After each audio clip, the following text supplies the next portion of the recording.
सत्संग परम दयाल जी महाराज, मानवता मंदिर होशियारपुर, तारीख 19 जून 1977। आज मैं आपको एक खास सत्संग देना चाहता हूं। मेरे पास आज 10 साल हुए एक कबीरपंथी साधु, क्या नाम था उसका? निरंजन नरसिंह दास आया। यहाँ सत्संग मीना सुनता रहा। मैंने ये समझ के बूढ़ा आदमी है, गरीब है, मैंने उसको 10 रुपए एक दफा दिए। 10 दिन के बाद 10 रुपए एक दफा दिए। 10 दिन के बाद 10 रुपए एक दफा दिए। जब चौथी बार मैं उसको 10 रुपए देने लगा तो वो मेरे पास आया, मुझे कहता है, महाराज मैंने बड़े बड़े सत्संग सुने, मैं कबीर बानी का अर्थ करता था, वो खुश होता था। वो कहता था मेरे पास 11,000 रुपया है, मैं आपसे पैसा नहीं दूंगा। फिर वो मुझे कहता रहा रुपया आप ले लो, मुझे यहाँ रहने की जगह दे दो। मैंने कहा भाई मैं नहीं रुपया लेता। मैंने क्यों इनकार किया? साधु का पैसा गृहस्थी को लेना बहुत बुरा है, कबीर साहब के कहने के मुताबिक। क्यों?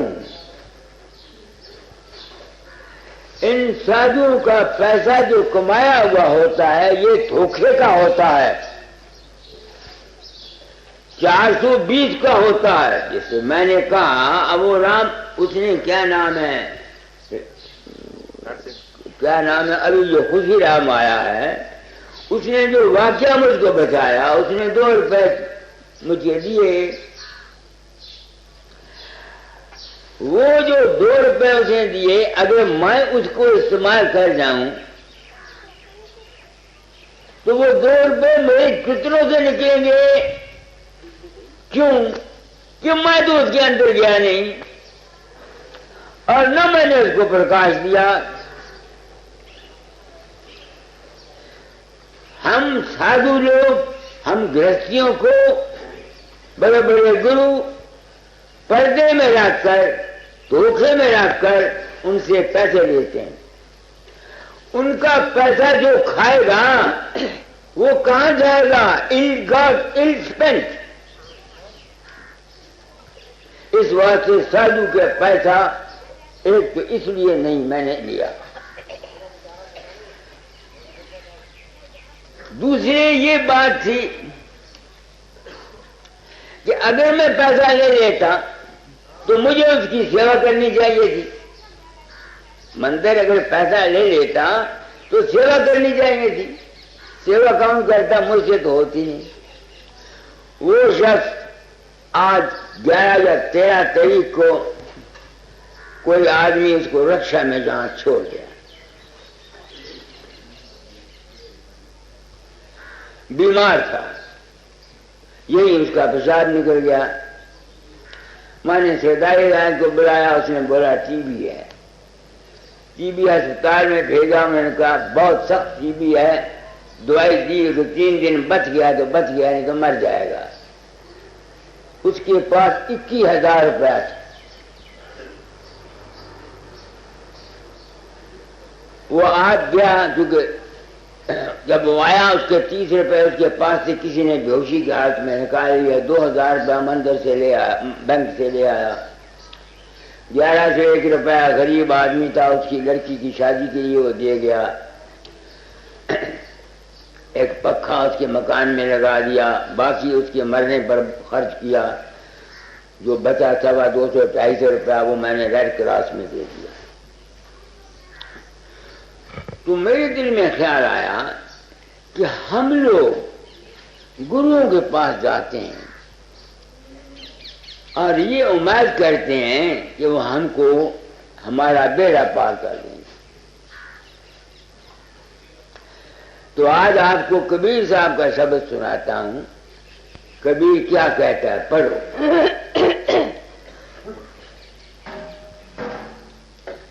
बाहर नहीं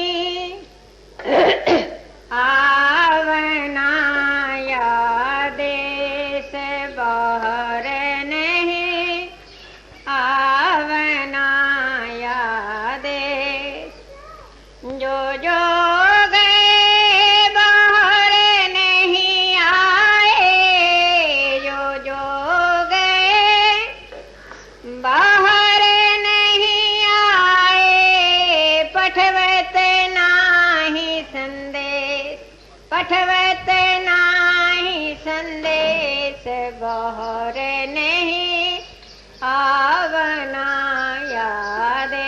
अब कबीर तो ये कहता है, अब अगर कोई ये शख्स कहता है कि मरा हुआ बाबा सावन सिंह या महर्षि या कबीर साहब उसके अंतर प्रकट हुआ, क्या यह गलत नहीं है? कबीर तो कहता है वहां से कोई आया नहीं, मगर हम लोग तो ये कहते हैं बाबा सावन सिंह ने हमको अंतर में दर्शन दिए या महर्षि ने दर्शन दिए, मरा हुआ गुरु आया। कैसे मानूं जब मैं जिंदा किसी के अंदर नहीं, जहां पर बैठा हुआ जाता तो कैसे मरूं? अगर सचमुच कोई मरा हुआ आता तो इसका मतलब ये है कि वो भूत बना हुआ है लोगों के अंदर। इसी एक पर्दे में रखकर हम गृहस्थियों को कितना बेवकूफ बनाया गया है। मैं आया हूं अनामी धाम से अवतार लेकर इसी वास्ते कि जग में घोर अंधेरा भारी, तन में तम का भंडारा, जागृत स्वप्न सुष्पति देखा फूल भरैया धर्मारा। ये जितने हम सब हैं इन मत मतांतरों ने हमको बेवकूफ बनाया हुआ है। कोई सच्चाई की बात है। यहाँ एक आदमी आया करके, वो कहता है कादरी बाबा ने उसे कितने 500, उसको कोई बीमारी थी, उसका इलाज के लिए मंत्र शंत्र पढ़ता रहा। ये क्या है गुरुइज्म? दुनिया ने समझा नहीं। जब जब धर्म की हानि होती है, कृष्ण कहता है मैं आता हूं काल का अवतार लेकर, वो एडजस्ट करता है। जब जब अज्ञान अंधेरा छा जाता है तो ज्ञान रूपी ज्ञान का जो भंडार है वो अवतार लेके आता है। मैं वो ज्ञान का अवतार लेके आया। क्या कहने के लिए? मानव जाति कुछ होश कर, कुछ बात को समझ। क्यों बेवकूफ बन रहा है? तुम खुद ही सोचो। मैंने खुशी राम का मिसाल दी, ऐसी मिसाल हर जगह होती है। जब होती है तो उसके आगे बुला के लाउड स्पीकर रख देते हैं, सुनो भाई ये क्या कहता है। अब वो आप तो अज्ञान में है, दूसरे उसकी बात को सुन के आप फंस जाते हैं, चेले बन जाते हैं, दायरा बन जाता है, जिसका नतीजा तुम दुनिया देखते हो। हाल ही में एक वाकया आपने सुना होगा, अखबार में निकला था। किसी औरत का एक गुरु था, वो सेवा करने उन्हें क्या क्या अच्छा जो चीज तुमको अच्छी प्यारी है वो मुझे दे दे। कोई खाने को चीज मांगता होगा ना, तो भाई मेरे पास भी आते हैं। कोई कहता है ये चीज खा रहा बाबा, कोई अंगूर ले आता है, कोई खरबूजा ले आता है, कोई तर ले आता है। वो भी उन्हें कहा जो चीज प्यारी। उन्हें सोचा मुझसे तो सबसे प्यारी बच्चा है। 6 महीने का बच्चा था, उसने उसको काटा, काट के उसका गोश्त बनाया, गोश्त बना के आगे रख दिया। अखबार में निकला। तो ये ऐसा अज्ञान है, ऐसा भ्रम है। लोगों ने गुरु मत को समझा नहीं और अज्ञान की गुरु भक्ति में हम गृहस्थी लुट गए, बेवकूफ बन गए, पागल बन गए।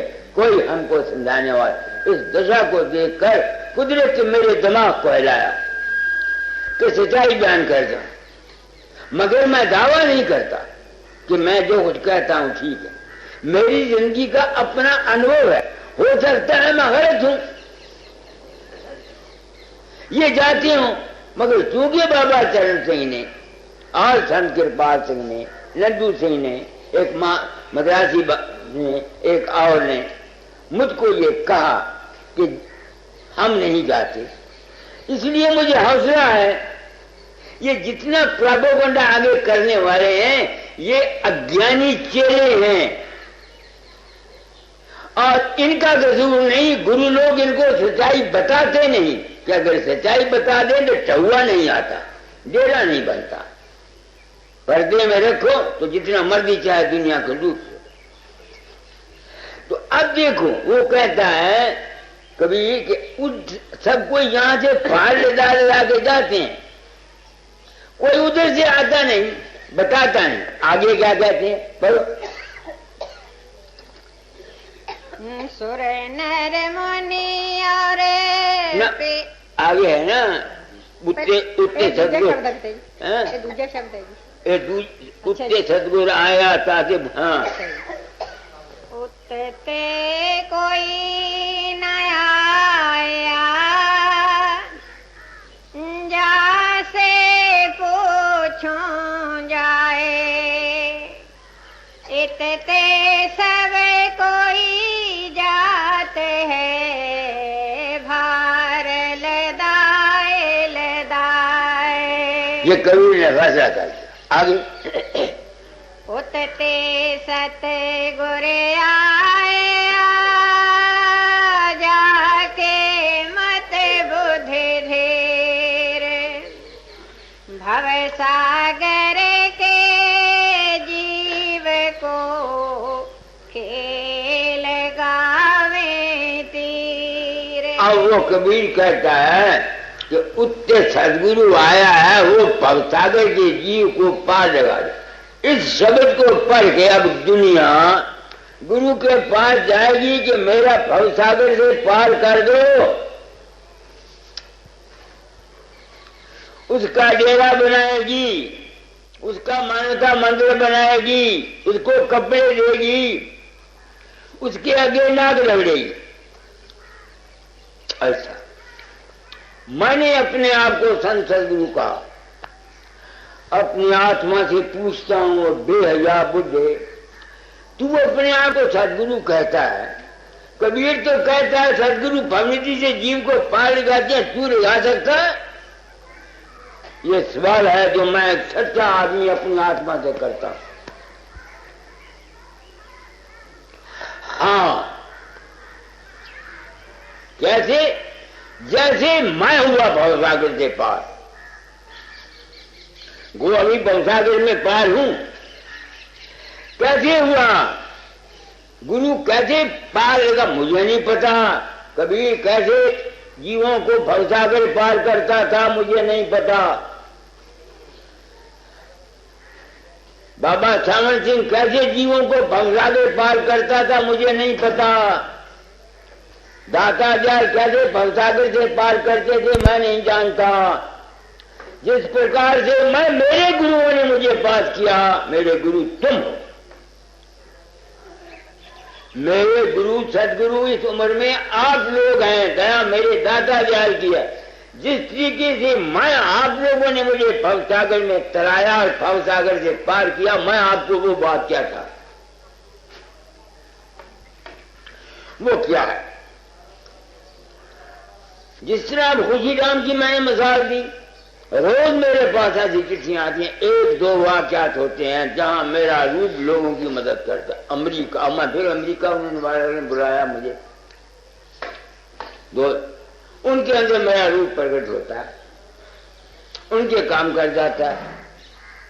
यहां भी कोई बात कह देता हूं पूरी हो जाती है, वो समझते हैं बाबा करता है।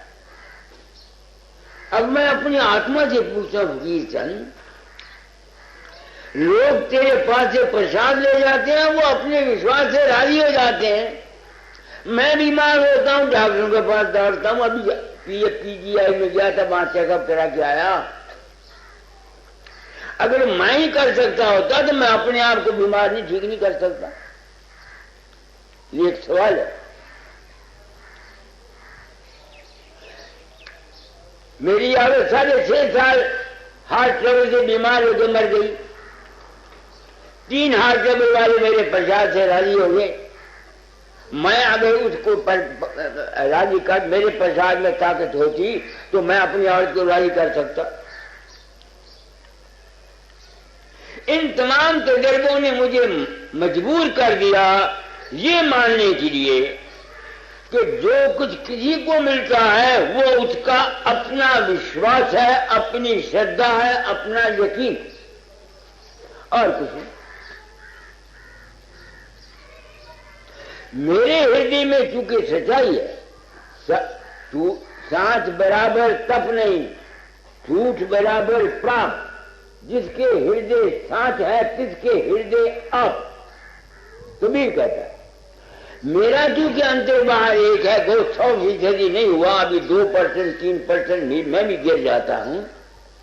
क्योंकि मेरे अंदर सच्चाई है, जिसके अंदर सच्चाई होता है वो कुदरत का रूप बना हुआ होता है। तो उसके मुंह से स्वाभाविक जो बात निकलेगी वो ठीक होनी चाहिए। यह असूल है, मगर मैं उसका गलत क्रेडिट नहीं लेना चाहता। ये नारायण दास है, इसका भाई फकीर चंद है, चंडीगढ़ से आया हुआ है। वो सख्त बीमार हो गया। रात को 3 बजे उसने टेलीफोन किया नारायण दास को कि मैं मर रहा हूं, तो पहुंच बाबे ने प्रसाद दिया। ये सुबह गया, मैं सुबह था, इसने हाल बताया। मेरे अंदर ने आवाज दी भाई 10 दिन की तकलीफ है, मैंने प्रसाद कर दिया। मैं तो 10 दिन में राजी हो जाएगा। अब वो हो गया। अब मैं वहां गया, उसे मेरी बड़ी सेवा की। मैंने सत्संग में कहा मैंने इसको राजी नहीं किया, इसने राजी होना था। इसने राजी होना था, जो कुछ होना था वो मेरे मुंह से निकला। मैं संसार को कुछ कहना चाहता हूं, कोई किसी को कुछ नहीं देता। जो कुछ तुमको मिलता है ये तुम्हारा अपना विश्वास है, तुम्हारी अपनी श्रद्धा है, तुम्हारा हमारा कर्म है। तुमको बेवकूफ गृहस्थियों को हम गुरुओं ने बेवकूफ बनाकर लूटा है। जैसे ये कादरी बाबा से बैठ गया, इसने मुझको लिखा, मैंने इसका चिट्ठा कादरी बाबा को भेज दिया। उसके बाद ना कादरी बाबा की चिट्ठी आई है और ना मैंने उसको लिखा। तुम लोग सत्संग में आते हो, मैं सत्संग कराता हूं, मेरा कोई मिशन है। मैं अंधेरे में पत्थर नहीं छोड़ता। मेरा मिशन है तू तो आया नरदेही में, थर फकीर का बेचा, दुखी जीव को अंग लगा कर ले जा गुरु के देशा। 3 ताप से जीव दुखी हैं, निबले अबले अज्ञानी, तेरा काम दया का भाई नाम दान दे दान। मैं जो इस वक्त मुंह से कह रहा हूं मेरा यही नामदान है। मैं जीवों को अंदर वाड़ कर कानों में राम राम या राधा स्वामी नाम या 5 नाम नहीं बताता। हर एक जीव की प्रकृति के मुताबिक जैसा मुनासिब समझता हूं वैसे हिदायत कर देता हूं। गुरु वाक्यम मूल मंत्रम। आप लोग सत्संग में आते हैं, दूर दूर से आते हैं, पैसा खर्च करते हैं, मंदिर में भी देते हैं। मैं आपका एहसान मानता हूं, मंदिर में मुझे पैसे की जरूरत रहती है, मगर मैं तुम्हारे लोगों की आंखों में मिर्चियां डालकर तुम लोगों से पैसा नहीं लेना चाहता कि मेरा रूप खुशी राम के अंदर प्रकट हुआ, मैंने जफ्फी मारी उसके अंदर प्रकाश प्रकाश हो गया। ये नहीं करना चाहता, मैं इसको पाप समझता हूं और ये धोखा है।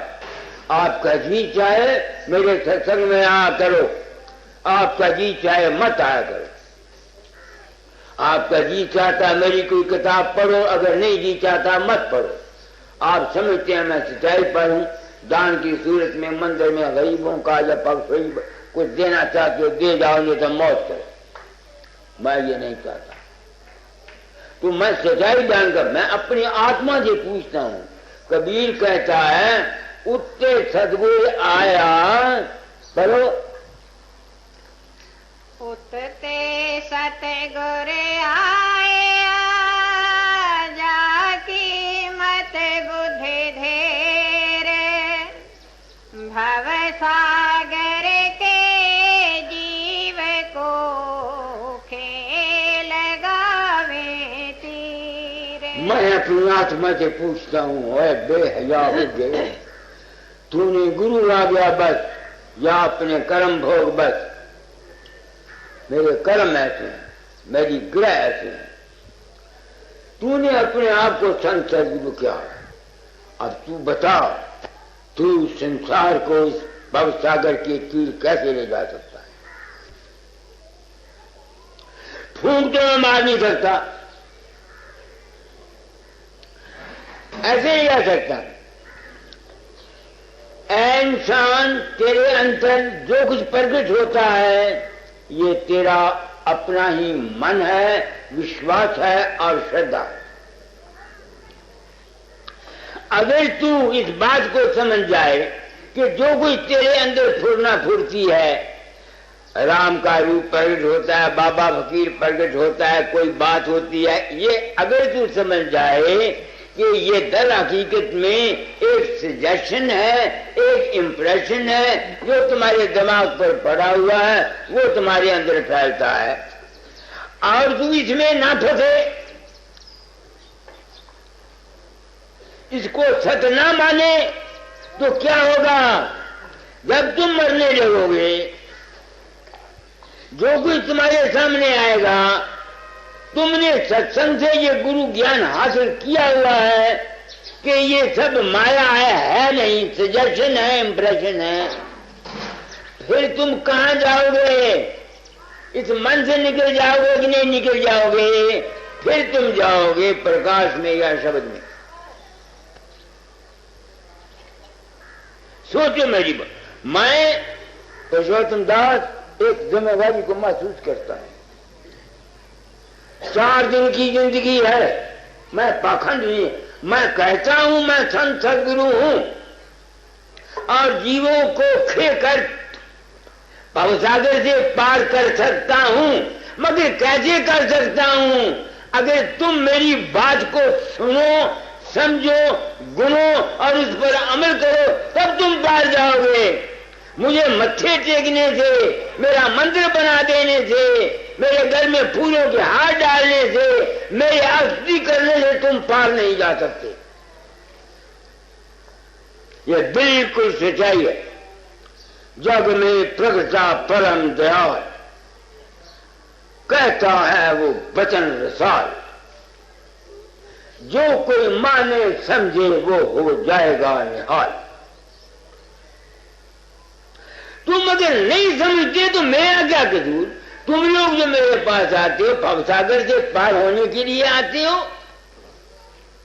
किसी का बेटा नहीं है, किसी का बच्चा नहीं है, किसी का मुकदमा नहीं है, किसी की लड़की की शादी नहीं हुई, तुम लोग तो दुनिया के कुत्ते, दुनिया के झगड़ों के लिए आते हो।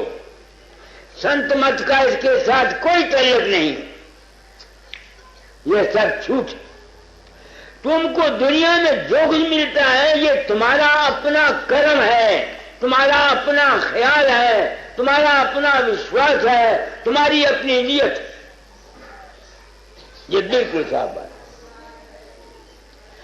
तो कबीरपंथी साधु मर गया, कबीर का वचन याद आ, मैं सोचा ये लोग कबीरपंथी बन गया, सारी उम्र मांग मांग के खाता रहा, ले गया पैसा साथ। जो कबीर कह गया उसको तो कोई पढ़ुआ सुनता नहीं, जो स्वामी जी कह गया उसकी तो कोई बात सुनता नहीं, सब अपने अपने मन के चक्कर में फिरते हैं। मेरा सत्संग संत मत का सत्संग है, काल मत का सत्संग नहीं मैं दे रहा। तुम लोग आ जाते तो कितनी कितनी दूर से तुम लोग आए हो, मेरे से भी कोई जिम्मेवारी है या मैंने पखंड का जाल बनाया हुआ तुम लोगों को लूटने के लिए? यह गलत। मैं सदगुरु की हैसियत में संत मत को साफ किए जा रहा हूं कि गुरु कैसे भवसागर से पार लगाता है, ये ज्ञान देकर कि ऐ इंसान, तेरे अंदर जिस कदर ख्यालात विचार पैदा होते हैं ये माया है नहीं, भागते हैं। तू इनमें फंसा हुआ है।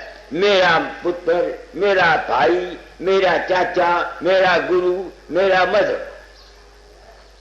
तो जब तक किसी के दिमाग में से किसी भी अस्थूल पदार्थ से तुम्हारा प्रेम है, बेटे से, बाप से, बाबे फकीर चंद से, फकीर चंद के मंदिर से, डेरे ब्याज से, बाबा चरण सिंह से या राम से जो कृष्ण अयोध्या में पैदा हुआ, कृष्ण से, तुम्हारा भवसागर से पार तुम नहीं हो सकते। क्यों मैं कहता हूं?